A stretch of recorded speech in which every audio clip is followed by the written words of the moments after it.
সাংঘর্ষিক কোনো রাজনীতি আমরা বাংলাদেশে করতে চাই না। আমরা বাংলাদেশকে একটি স্থিতিশীল রাষ্ট্র হিসেবে দেখতে চাই। না, এখানে আওয়ামী লীগ বিএনপির ব্যাপার না। আমরা সদস্য সংগ্রহ করতে যাচ্ছি। আমরা পরিষ্কারভাবে বলেছি সেই কোন দলের, এটা আমার বিবেচনা। আমার কথা হচ্ছে তার বিরুদ্ধে সে কি বিগত দিনে কোনো বিগত সরকারের যে কার্যক্রমগুলো করেছে, যে নির্যাতন জুলুম করেছে, যে লুটপাট করেছে, স্থানীয়ভাবে জনগণের উপর নিপীড়ন নির্যাতন করেছে, এবং অথবা স্থানীয়ভাবে সে কোনো দুর্নীতিবাজ হিসেবে, দখলদার হিসেবে সবগুলো বলা হয়েছে। তার কোনো এরকম পরিচিতি আছে নাকি, সামাজিকভাবে তার কোনো গ্রহণযোগ্যতার সমস্যা আছে কিনা, এগুলো বিবেচনা করে আমরা আমাদের করব, কি বলো, সদস্য সংগ্রহ করব, এবং এটাই আমাদের ক্রাইটেরিয়া।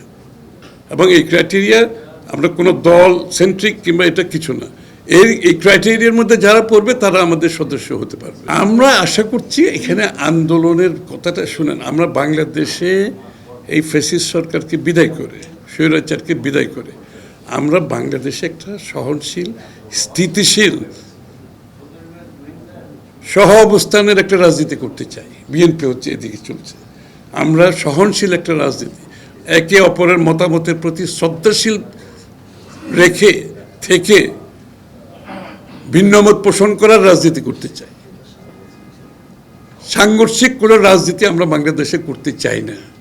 আমরা বাংলাদেশকে একটি স্থিতিশীল রাষ্ট্র হিসেবে দেখতে চাই। ক্ষমতার হস্তান্তর শান্তিপূর্ণভাবে হওয়ার যে রাজনীতি, সেই রাজনীতি আমরা দেখতে চাই। সুতরাং যারা বিভিন্নভাবে এটাকে অন্যদিকে নিয়ে যেতে চাচ্ছে, আমরা তার বিরোধিতা করব।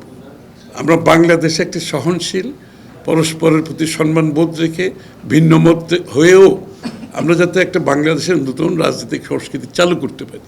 বিএনপি সেদিকে যাচ্ছে। বাংলাদেশের মানুষ সাংঘর্ষিক রাজনীতি দেখতে চায় না। বাংলাদেশের মানুষ মবক্রেসি দেখতে চায় না। বাংলাদেশের মানুষ ডিকটেটেড কোনো সিদ্ধান্ত দেখতে চায় না। বাংলাদেশের মানুষ চায় জনগণের যে সিদ্ধান্ত, সেটা আমার সরকার সেটা বাস্তবায়ন করা এবং জনগণকে ক্ষমতায়ন করা, জনগণের মালিকানা ফিরিয়ে দেওয়া। এখানে কোনো ব্যক্তি গোষ্ঠী ডিকটেট করে বাংলাদেশের আগামী দিনের সিদ্ধান্ত নেবে, সেটা বাংলাদেশের মানুষ চায় না।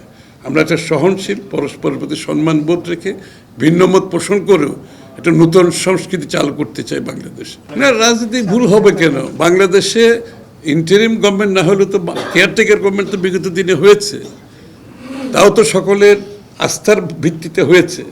তারা তাদের কাজটা সঠিকভাবে করে চলে গেছে, তাই না? তাদের সম্বন্ধে তো কোনো কমপ্লেন কেউ করতেছে না এখানে।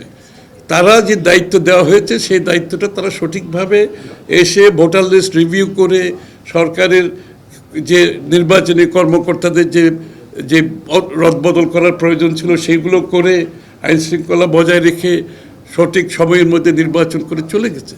সবাইকে তো রেসপেক্ট করছে এখানে। কিন্তু আজকে কেন এই প্রশ্ন উঠছে?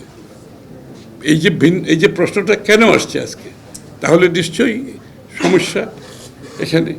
নির্বাচন নিয়ে কেন নির্বাচনী কার্যক্রমের দিকে আগানো যাচ্ছে না, কেন নির্বাচনী রোডম্যাপ দেওয়া হচ্ছে না, কেন তাদের দায়িত্বে যেগুলো পড়ে না এই সমস্ত কর্মকাণ্ড নিয়ে তারা এমন ভাব করছে অ্যাজ ইফ তারা একটা ইলেক্টেড গভর্নমেন্ট, তারা একটা দীর্ঘমেয়াদী দেশ পরিচালনা করবে।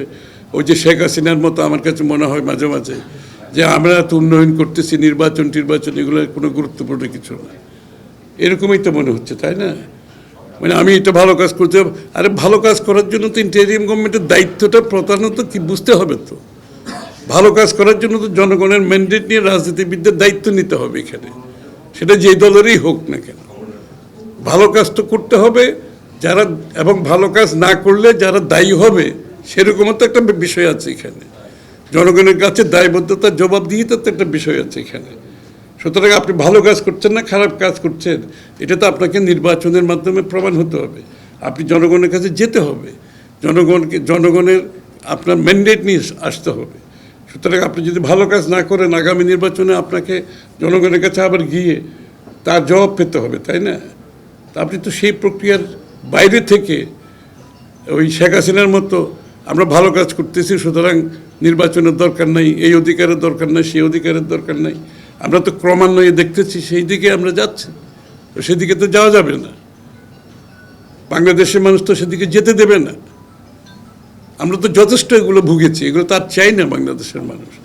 আমরা একটা শান্তিপূর্ণ ক্ষমতা হস্তান্তর চাই, শান্তিপূর্ণভাবে ক্ষমতা এখন না, আগামীর বাংলাদেশে যত নির্বাচন হবে আমরা চাইব একটা সুষ্ঠু গণতান্ত্রিক প্রক্রিয়ার মাধ্যমে শান্তিপূর্ণ ক্ষমতা হস্তান্তর, যাতে বাংলাদেশে রুটিন হয়ে যায় এবং গণতান্ত্রিক প্রক্রিয়া, গণতান্ত্রিক অর্ডার, মানুষ যেটা চায় সেটা যাতে রুটিন হয় এবং গণতান্ত্রিক পরিবেশে মানুষের জীবনযাপনের একটা রুটিন অ্যাফেয়ার হতে হবে বাংলাদেশে।